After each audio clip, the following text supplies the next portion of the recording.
Okay, I'm going to get us started because we've got a lot of ground to cover today and I don't want to shortchange us on time. So hello, everyone. Thank you for joining us. I want to say thank you to everybody who's joined us for any or all of the first of 3 sessions that we had of this series, and I'm happy to welcome you guys back.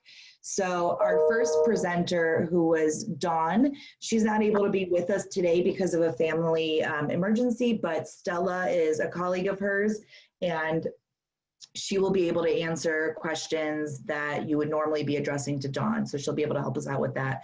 We have Stella here, who was our second presenter. We have someone entering the room. We have Bob and Kevin from the Beechwood City Schools. And we have a new panelist joining us today, and that is Vaughn Johnson, and he is with the Urban League of Greater Cleveland. So normally we would do a quick bio for everyone, but I don't think you guys want to listen to me tell you about them. So I'd rather hear from the actual presenters themselves. I'm going to start with Stella and then go to Bob and Kevin and then end with Vaughn. So I'll let you guys speak, just do a brief bio for anybody who needs a refresher. And then we're gonna jump into questions. I've got questions already prepared. If you guys think of any questions that you want asked, please type them into the chat and I will ask them of the presenters, okay? So let's kick it off with Stella. Tell us a little bit about yourself and your background.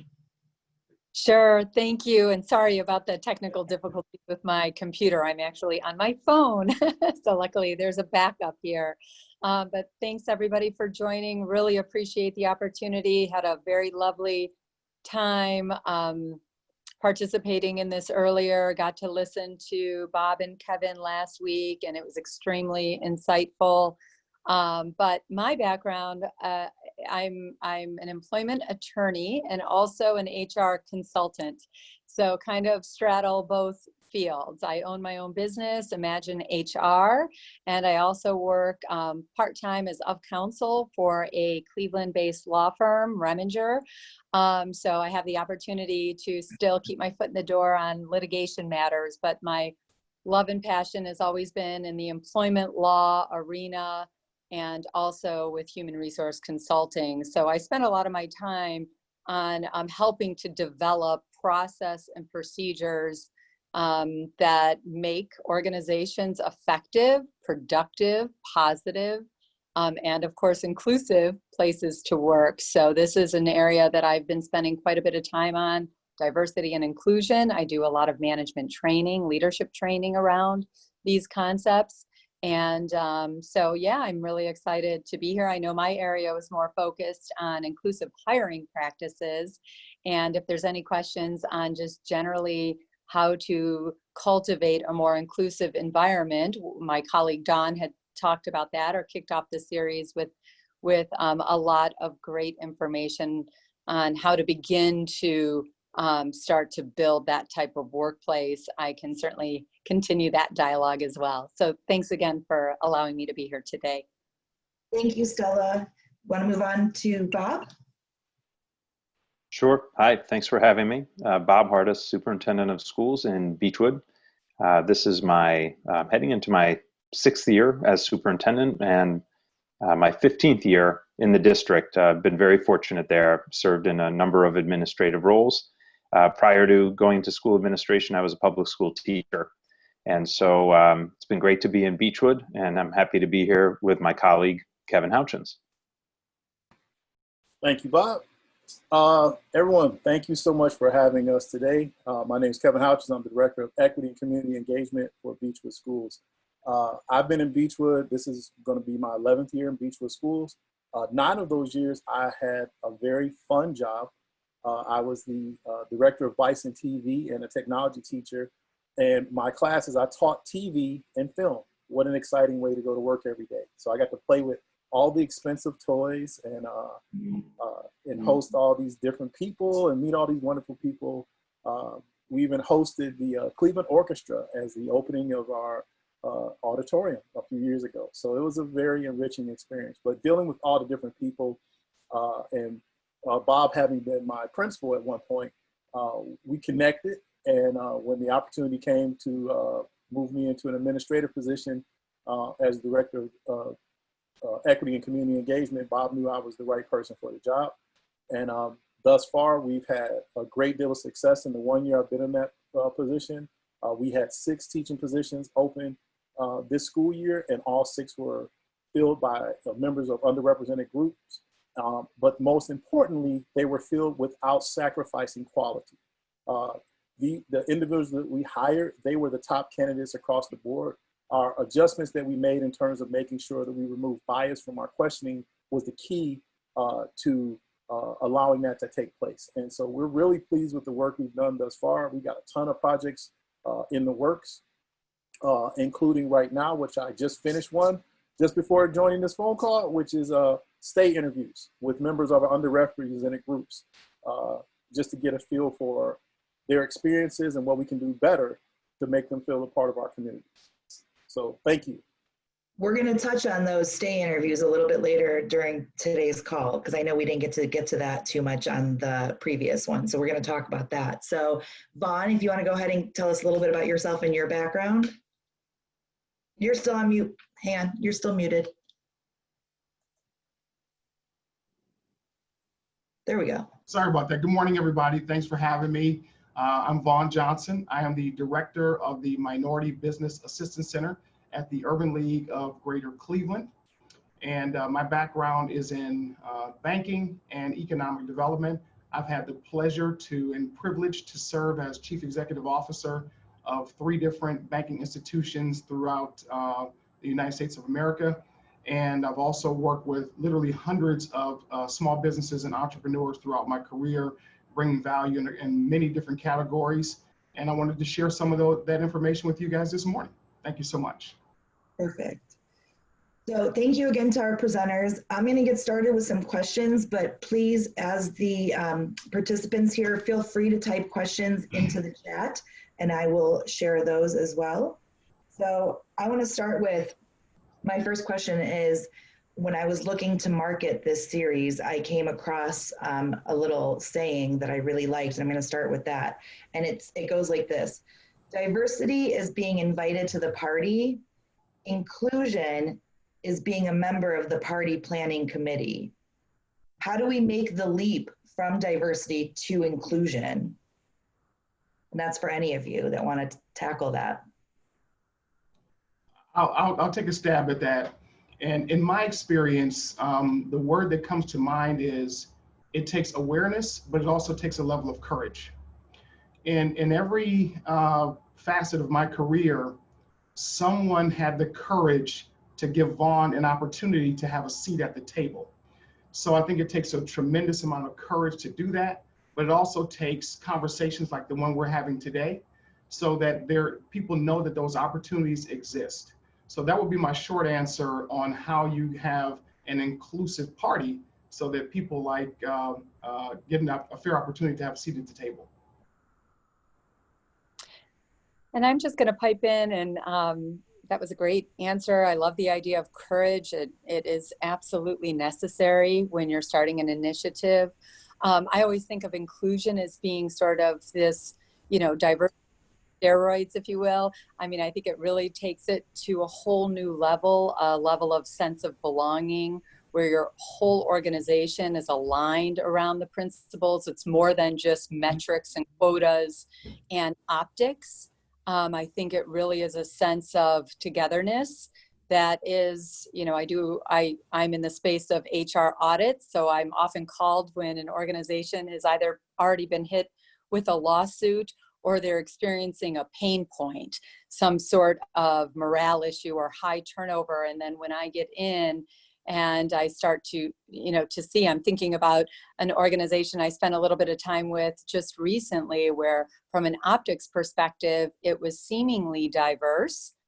You had different folks from different ethnic, racial backgrounds, men, women, old, young, but at the end of the day, they were experiencing some dysfunctionality. And I think that's because they really hadn't focused on what it means to really cultivate an inclusive environment.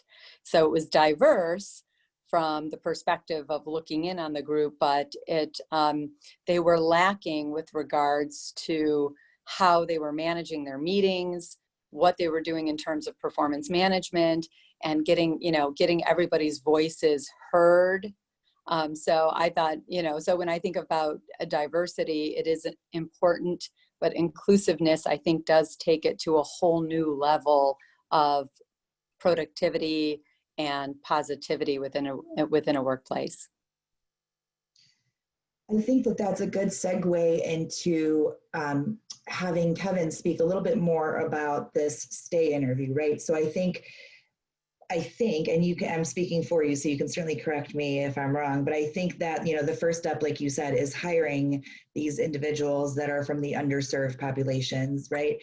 But now with your stay interview, you're figuring out how to be more inclusive, right? And how to really keep them happy and keep them engaged. So do you want to tell us a little bit more about the stay interview, what the structure of a stay interview is? Sure. Well, one, I kind of want to piggyback off of the last last question, which I was going to give my one word answer would be creativity. And part of that creativity is that obviously you have to wait sometimes because there may be contracts with unions, there may be contracts with vendors or whomever it may be that may be in the way of you creating these inclusive environments that you desire to have, right? Even though you have the diversity. And what we've done in Beechwood is we've become very creative in finding ways. And honestly, it was part of using the stay interviews. The stay interviews were used to find out what our employees were passionate about beyond the scope of what their regular job may be. For a lot of people, they're entering second careers. And so what happens with us is that, we found out someone had a passion, kind of like Stella says, like, hey, I got a background in something different, but my job right now is something else. And we had a young lady in our district who had been in HR. And, currently she's a teacher in a different subject area. And who would have known if we didn't have the conversation about it during this stay interview and finding out what they're passionate about. And typically what's really good about that, if you find out what people are passionate about, you can put them in a situation that's going to make them want to stay with your organization because they feel good, because they feel valued. And so in our conversations with our staff, we have found so many different areas beyond what their teaching area or even their teaching certification may be, that has allowed us to put them in our decision-making teams and also get around some of the, I won't say get around, but just be incorporating people into dialogue when it comes to decision-making. And that's what is really important about it. Now, when you do the stay interviews, they're really basic. I use 3 questions to find out, hey, so what do you feel as a member of an underrepresented group? Because remember now, the other piece of it is just because we may have 2 African-American employees or 2 Middle Eastern employees, their experiences are different. And you can't just take what one person says as the gospel as to what really the experience is. So during these stay interviews, I ask each individual, so tell us about what you feel we could do as a district to be more inclusive. How can we change our culture to where you feel safe being authentic and being yourself in all ways? And that's just one of the simple questions. The other question is talking about, hey, what are you most passionate about? And then number 2, where do you feel your voice would be best utilized in our district to be heard? And so in asking all of these basic questions is not something big. I get 35-minute conversations, 40, 50, hour-long conversations with 3 questions. And just make them really open and make people feel comfortable and feel that they're being valued and that their words, are going to be taken and not, people are also scared that you're going to take what they say and go tell everybody or whatever. But I don't do it that way. What I do is I find places and we find placements. We've had great, thus far in doing so, we've had a great deal of success in finding ways to incorporate our employees in the places, and they have expressed an extreme amount of gratitude about feeling valued in our district. I just want to add what I think Kevin's done really well in these stay interviews is I think the focus isn't necessarily on someone's happiness. And so I want to be careful about the word. Of course, I want all of our employees to be happy, but ultimately, I think what Kevin's focused on with them is what's going to make them feel fulfilled. in their work. And I think he also has looked for connections. So where there is a district initiative or any company's goals, if someone would feel more fulfilled, more purposeful in their work, and it also serves the needs of our district, then that's exactly where Kevin has then been creative, as he said, in trying to find those avenues forward to involve the person, and the sum total of those efforts is a more inclusive environment. I think that's great. I think one thing that Kevin spoke to that I would like to touch on is, the whole desire to have employees feel valued. And I think that goes across the board, right? So I think all employees want to feel valued. So that's a great management mindset to have from the get-go, whether you're talking about underrepresented employees or otherwise. Everybody wants to feel valued. Stella, did you want to say something? Just real quick, I feel that the state interview and I often call them employee opinion surveys. I actually do them as part of my audit process. And I guess from a practical perspective, I just wanted to share an insight. I've added this to my audit process, and it's interesting some of the barriers I'm up against when I approach a company and say, well, I'm going to look at, from a legal compliance perspective, all your policies. We want to make sure, everything's in order here. And I'm also going to spend a little time talking to your frontline employees, and the pushback sometimes, and maybe Kevin, Bob, Vaughn, you have experienced this as well. It's like, I think it makes people feel quite vulnerable. So I think it's just something that, to be aware of if you are if you're a leader in your organization, or you want to bring this concept back to your workplace, that don't be surprised. You may get somebody that is, again, it takes courage, right? And you have to be a little vulnerable in the process, and you have to be ready for constructive feedback. So I often get things, responses such as, Stella, I really, it sounds great in theory, but I'm doubtful that my employees are really going to open up to you. Plus, I already have an open door policy, and if they really had an issue, they would come to me.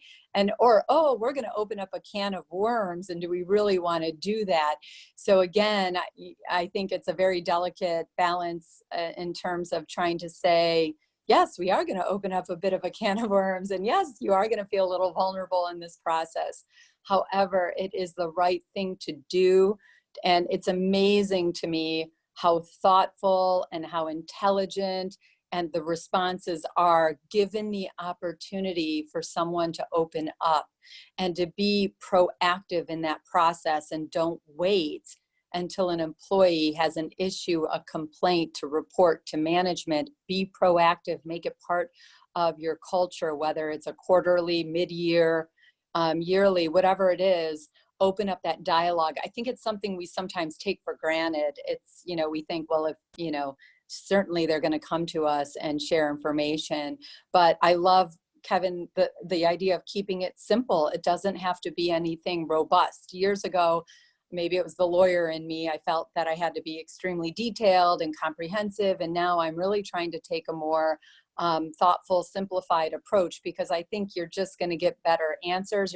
It's not going to feel as daunting of a process, and you can really get some amazing nuggets of information that you otherwise would not know about that person and their experience, and how they want to contribute value, and what some of their challenges have been. So it's incredibly powerful tool. And I just wanted to kind of hit that home, because I've had a lot of professional experiences with it recently. And I think done the right way, and with the true sense of wanting to truly hear and understand where your employees are at and their journey is really important, especially in a day and age where we're dealing with a bit of a tight labor market. I know we're dealing with COVID right now, but where employees, quite frankly, they have options, and it is a little, for better or for worse, more difficult for employers to really retain good talent. There's options, so you got to be proactive and on it. Thank you, Stella. If I could jump on what Stella said real quick, just add one real quick comment on that.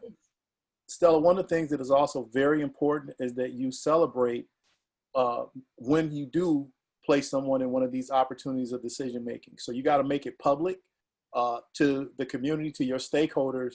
And then what will happen, and what has happened for me, is that now some people who didn't respond to my initial reach out to them, as you said, the reluctance to, I'm not talking about that. I don't want to talk to him about that because it's not worth the trouble, right? They are now reaching out to me because they're seeing the success of what we're already doing. And they're seeing other staff members being placed on these decision-making teams. And they're like, hey, how do I get to be a part of that? So it's important to celebrate too, and make sure everyone's aware of the work that you're doing. Thank you. Great point. Can I add something just I hope is of value from my experience? Something I've learned particularly poignantly in the last year, working much more closely with Kevin, is I believe I'm a leader with an open door, open ears. I believe that I'm open to criticism, and that that I would focus any sort of feedback toward improvement. That's how I think inside my head. But what I've learned that the reality is that no matter how no matter what I would necessarily do, or the decisions I would make, or how I present myself, they're just simply barriers being in my with the position of leadership that I have, being a white male, that some of our staff from underrepresented backgrounds, I can feel that I genuinely would want to sit down with them and say, please offer me, clear and honest feedback. But that's not a fair. It's just not a fair dynamic. It's not balanced. It's not. It doesn't truly open to them this ability to express themselves honestly. So pie in the sky world that it would be that way, but it's not. And so I've learned a couple things: to be very careful about placing a burden on our staff from underrepresented groups to tell us or tell me either way what we're doing wrong, but rather that we can fix the things that aren't working right in the ways that Stella, Kevin, and others have described, which is involving people, getting diverse perspectives at the table in a timely way, and the right, so that they're authentically influencing our organization's growth and decision making. But this, the idea of just going in as a manager or a leader and saying, tell me what's wrong, and then even if you go in with the right intent, you're not going to get honest feedback. So that reality is set in for me, and this is why we're working on different ways of involving our staff in the right ways at the right time. Thanks. Let me see if I can just kind of put a cap on this. And I agree with what everyone has said to this point. I also know that diversity, equity, and inclusion is not just a phrase. It actually starts with leadership. People like Robert and other people in his position, the presidents, the CEOs, the board presidents, those individuals have to buy into creating a culture of diversity, equity, and inclusion so that it permeates through the organization. And research has shown that companies that have a much more diverse staff tend to be a better place to work. Staff members feel more included. They feel like their voices are being heard. And there's all kinds of research that I could get into that actually demonstrates that. But I just wanted to say I agree with what everybody has said, but it takes a tremendous amount of courage to adopt that culture and to try to sustain that culture as an organization goes forward. Thank you all for your input on that last question. That actually leads us really well into the next question, which was submitted by Brittany. And when I read it, to me, there were many layers of it. So I'm going to kind of pose it with a few different twists, and I challenge you guys to attack it from any angle that you see fit. So her question originally was, is there a difference between diversity among a general workforce and diversity among leadership, and how so? So I think to Vaughn's point, certainly we have to start at the top, right? Because if you don't have a diverse leadership, or at least a leadership that's open to diversity and inclusion, how is that going to permeate throughout the rest of the organization? But then also taking it a step further, if you're in an organization, you're an employee, and you're not seeing the diversity that you'd like to see, how can you go about talking to leadership to try to encourage that?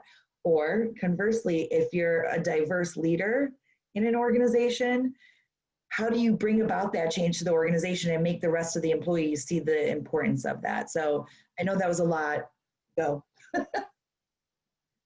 I'll take a stab at that first. So typically, because I work with businesses all day, every day, this question comes up all the time. And we address this at the leadership level first, because companies will come to me and they'll say, what benefit is it to me to have a diverse culture? What benefit is it to me to hire minority contractors on a particular project? And the answer to that is there is research, especially in the 2017 McKinsey & Company study, that actually prove that companies in the top quartile for racial and ethnic diversity are 35% more likely to have returns above their respective national average for the companies in that same industry. And then also companies in the top quartile for gender diversity have a 15% increase in financial returns. So not only is it just a civic thing to do and be inclusive and have diversity, but it also impacts the bottom line. So when I talk to executives about why diversity is important, not only is it important because we live in a global economy, Greater Cleveland is changing. Your clients, your customers are changing. There are literally RFPs, requests for proposals, that go out right now that I see that they are asking about the diversity and inclusiveness of your team. So not only is it a good practice, but it also improves the financial performance and health of that organization. And in the Fortune 500, those organizations that have embraced diversity, equity, and inclusion are typically on the same list as the best places to work in top companies in America. So that's why it's critically important, not just from a social standpoint, but also from an economic standpoint. Businesses tend to fare better when they have a diverse team at the leadership level and at the staff level. And I'm just going to pipe in because I know that that was a concept I brought up during my inclusive hiring practices, talking exactly about that, Vaughn, is that idea of there's the moral imperative, right? It's, something that you want to do because it's the right thing to do.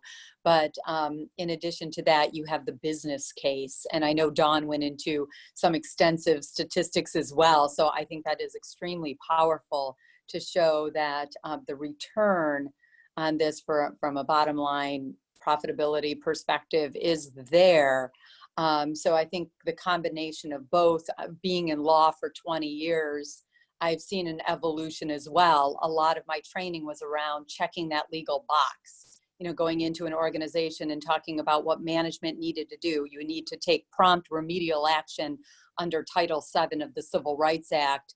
It's your legal obligation, leadership team, to do that. Otherwise, you're going to risk costly lawsuits. So that was sort of the idea back then, was sort of, let's check this box, and there is an evolution now where the companies that are really embracing the concepts of it being more of a moral imperative in a business case, as opposed to having the fear of legal, they're the ones that are truly going to succeed in the global marketplace, in the future of our workplaces. It's an entire paradigm shift that unless organizations are able and willing to adapt, and I talk a lot about incrementally, okay, I understand this is a big undertaking.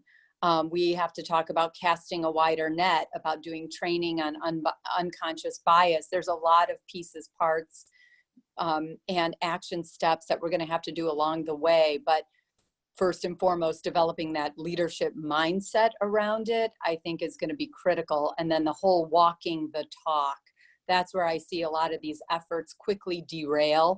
They'll have a policy or initiative, but they're not aligning all, their actions and their policies around that. So people start to lose faith in the process, or they're not building a credibility around the shift that they want to make. And yes, I will go back to why it's that important for leadership and management to start to embrace the idea and start to strategically plan, as opposed to just winging it, or giving it lip service. So we are at a different point in time where I agree with you. I mean, you may become obsolete as a company at some point if you truly aren't starting to really see the value in these concepts. It's gone from a nice to have to a must have. It's gone from tolerating, we have to tolerate, to actually looking at it as tapping into strengths and different perspectives, because the studies and the research continue to show that that is what's going to be most impactful, is having innovation and creativity in your workplace. So just wanted to add that. Not sure if I answered your question exactly, Lilia. I think you did. And, if Brittany wants to chime in, because like I said, it was her question. So if there's anything else she wants you guys to clarify with that, I'll give her the opportunity. But I think, I'm glad that we did this as a 4-part series. I think 4 parts is still not nearly enough, right? There's so much conversation to be had around these topics that we're just barely scratching the surface. So hopefully this will give us the opportunity to set up more of these conversations down the road.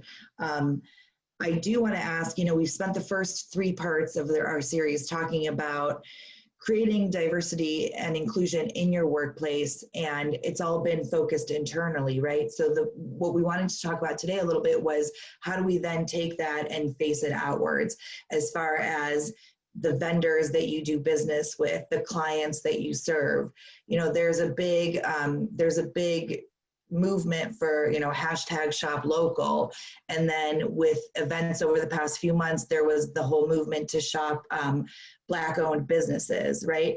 But that's a movement that happens in like a small, tiny little bubble, right? When something happens, how do we make that a more permanent thing? How do we do that? How do we become mindful of doing that all the time, not just when something happens in history? Yeah, so let me chime in on that.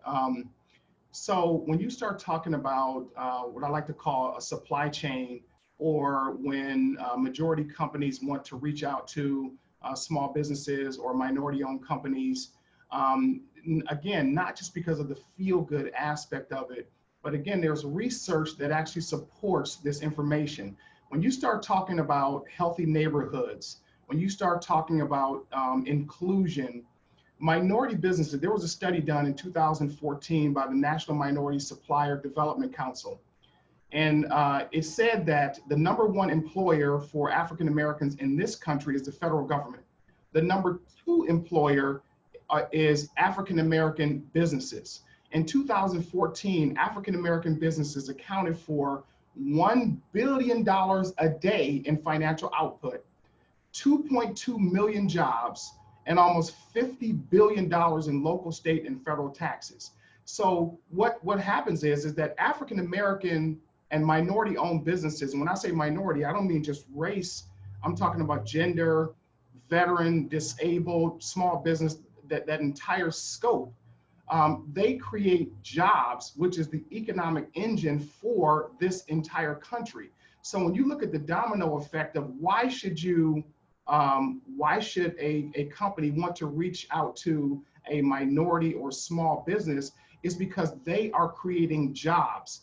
They pay taxes, and then those jobs create healthy neighborhoods, healthier schools, better housing, and all those things. So there's a trickle-down effect to why a company should want to bring on board minority businesses as part of their supply chain.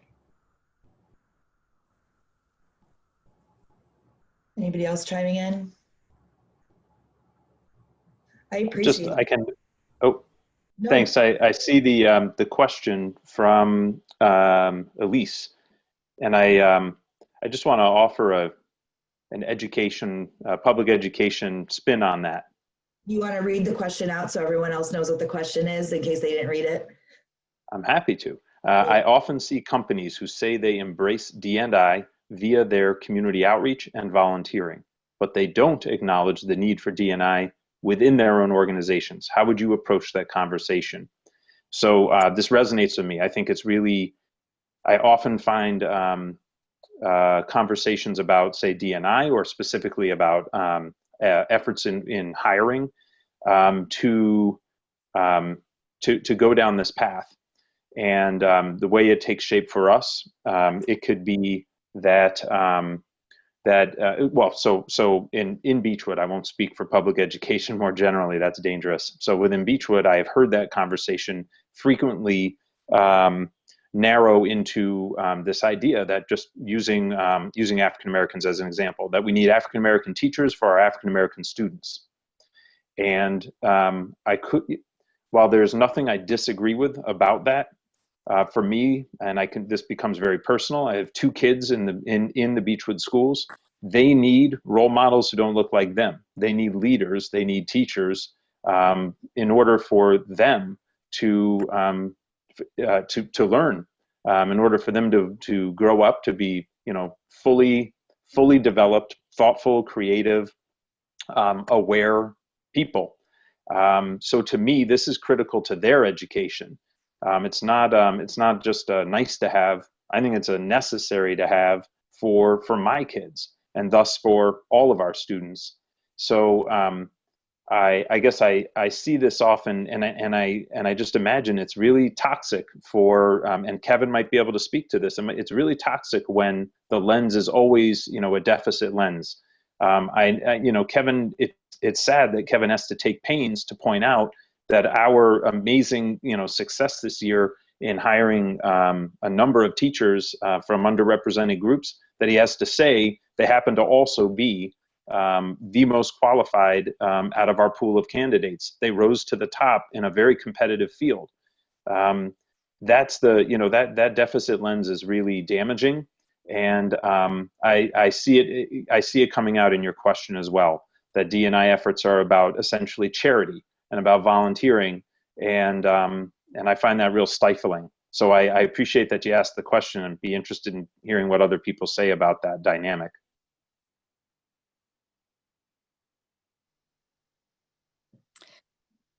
I know something that I had talked about was, don't I'm pretty blunt with it, but with some of my clients, I'm like, don't even do this if you aren't truly bought in, and it's going to be some sort of superficial image that you want to portray out there.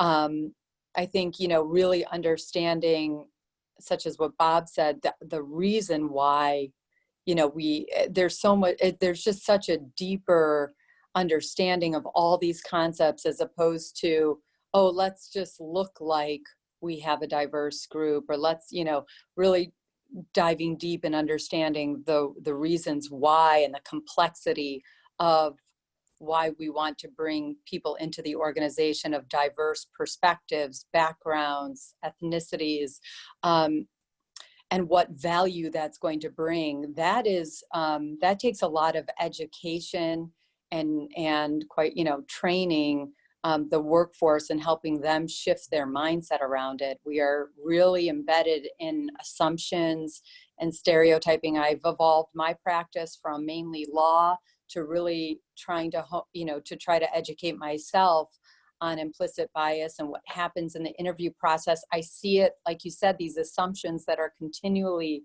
and the problem with having discussion around it is that people, I feel like and good people, they feel attacked because, their moral character, well, I don't judge people, I don't stereotype.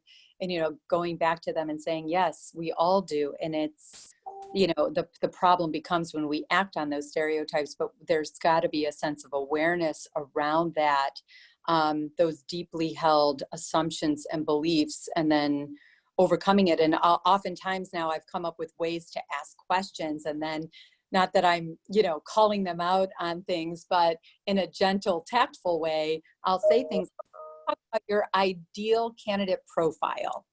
And the response I often get is, oh, it's somebody that I can, you know, go out and have a beer with, and, you know, somebody that's young and aggressive, and like the things that come out with seemingly, you know, innocent, benign, but you know, it sometimes will take an objective, impartial third party. That's why I often say, when you go to talk about your hiring needs or the type of people you want to bring into your organization, and you talk about the knowledge, skills, and abilities, the soft skills, what type of person you're looking for, do it as a group, and then spark some dialogue around unconscious bias, that it is going to creep into the equation.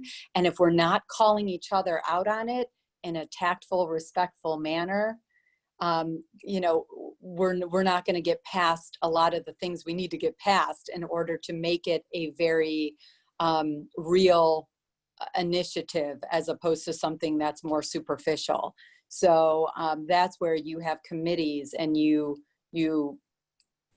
sort of put in some structure into how you're doing this, where you're basically getting very real around these conversations. And I'll just add that again, I truly applaud what Beechwood Schools is doing. You know, I grew up in Cleveland. I'm a graduate of Cleveland Heights High School, Tiger Nation, and it's a treat to see how much Beechwood has evolved. I'll put it that way. So I'm very pleased to hear that. You know, but we're all in the people business, and I like to start the conversation this way: is when you look at your clients, your constituents, your customers, your community, whatever it is, we are in the people business, and all of us are different. We all are different genders, beliefs, perspectives, skill sets, and so on. And it's just imperative that leadership embraces that and understands that, so that it's more reflective of those that we serve. There is a conversation going on right now in Cleveland that many people probably are aware of, that there are many nonprofit organizations that serve communities of color. However, their board dynamics, their leadership, the people that are on the ground, they have nothing in common, or very little in common, with the people that they're actually serving.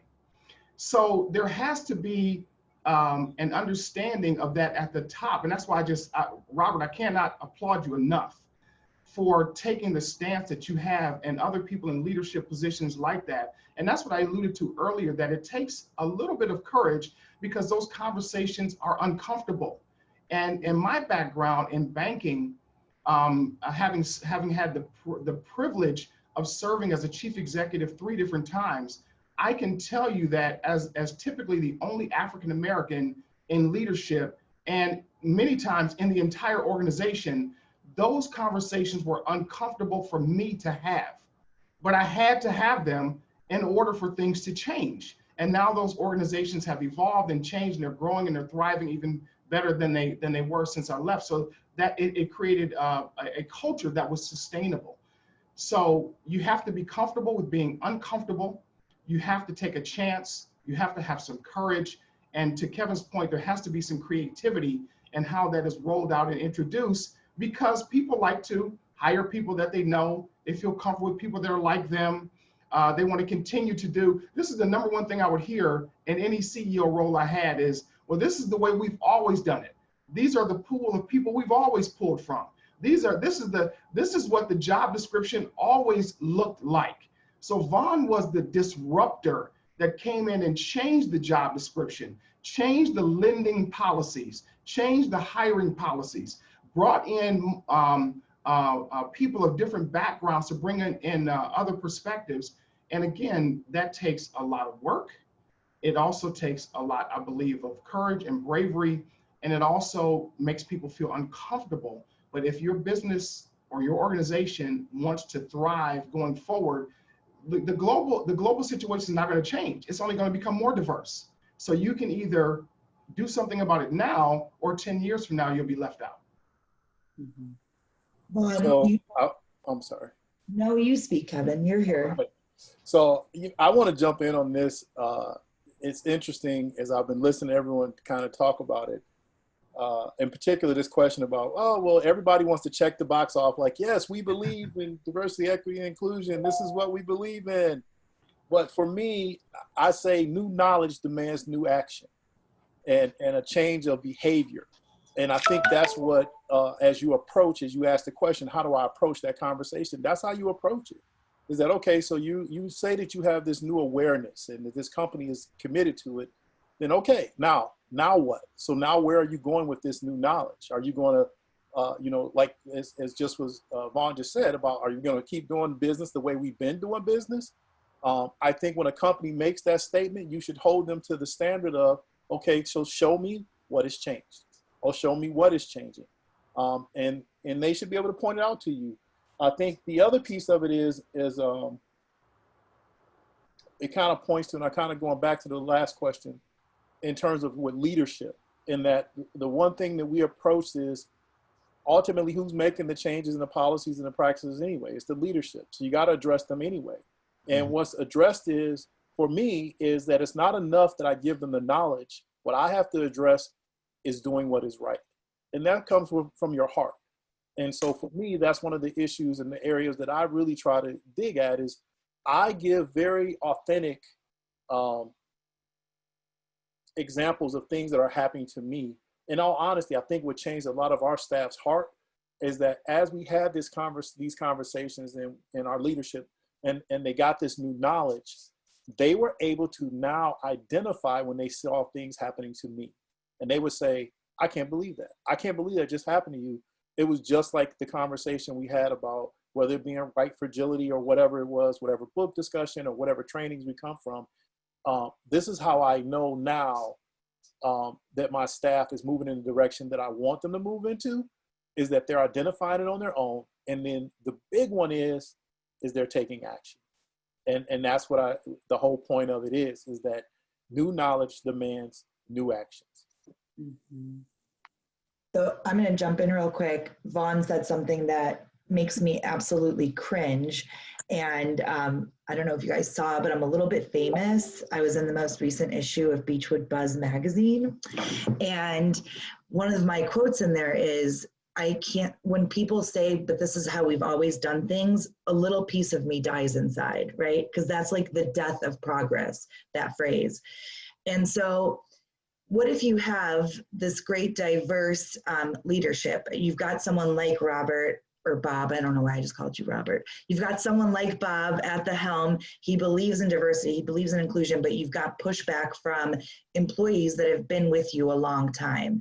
And to me, it's scary to see how what we think is old-fashioned and ancient is still around today. A couple of years, as an example, a couple of years ago, I worked for a company, and the CFO, whose office was catty corner to mine, still smoked in his office, and that was in like 2015. So a lot of these attitudes are still very pervasive today. So if you've got this great, diverse, and inclusive leadership, but you've got employees that have been with the company for 15, 20, 30 years, and they push back against it, how do you deal with that? Yeah, there's a phrase that somebody said in one of the audits that I did recently, and I actually wrote it down because I thought it very much encompasses the what we're talking about right now, is that idea of what he called organizational inertia, kind of doing the same thing over and over again. You're on autopilot. And again, I think it's a combination of it's just easier to continue to do what we've been doing.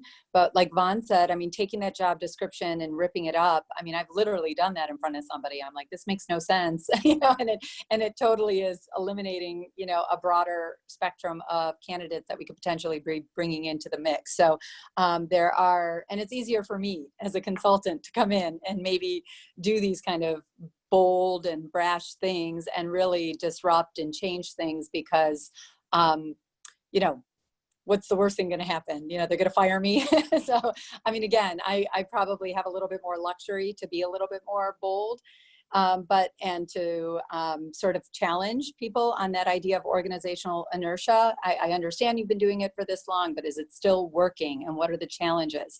Right now you just, you had a complaint with the EEOC. So obviously the way that you've been training your management team has not been as effective as it can be, because they're still not recognizing the red flags or some of the issues that are occurring, right under your nose. So, opening up that dialogue, having some conversation, it starts there, and being very serious about wanting that type of change. But you're absolutely right, Lilia, in saying that it's a very pervasive thing that's deeply embedded, within an organization. And it takes time to kind of peel away the layers. But I'm always talking about moving the needle. Even if we can start to head in that direction, we get a new piece of knowledge. What Kevin said about, starting to take action, aligning with that new knowledge.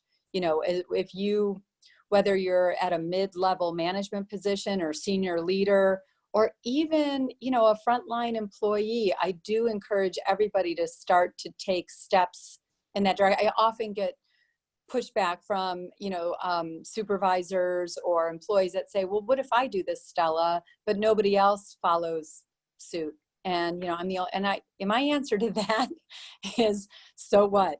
Keep doing it, set the tone, set the example. What else, I mean, you may have something to lose, but for the most part, if you know that it's the right path, start to build momentum, start to show people what can be different. As a leadership team, I do, my big thing is accountability. Once you set the ball in motion, you have to start holding people accountable. And that even means your top performers, the people that you necessarily don't want to have to hold accountable, or essentially terminate if you need to. But again, that's where you need the courage to say, yes, you are one of our top performers, and we so deeply appreciate all the hard work that you bring to the table. However, you are not treating people with respect and dignity. You are not taking your team and, giving them an opportunity to voice their concerns. And these are things that are important to us as an inclusive organization. So starting to change and shift your dialogue and your language within your organization, it's hard. And it does take, strong, courageous leadership to do that and to hold people accountable to that.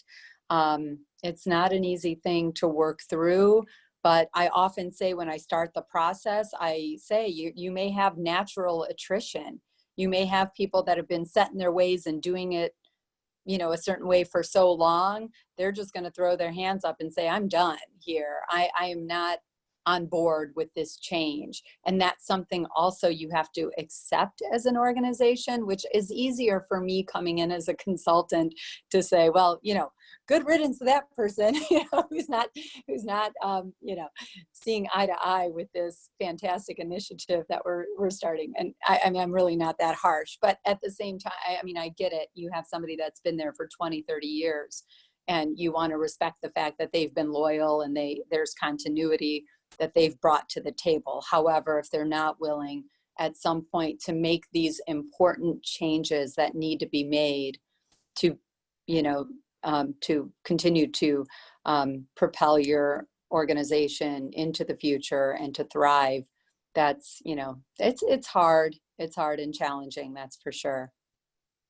Yeah, I'll just add to, and I agree with you, Stella, that management also has to demonstrate the behavior that they want from their staff. From the board president, the CEO, president, executive director, whatever those titles are, they have to demonstrate that behavior.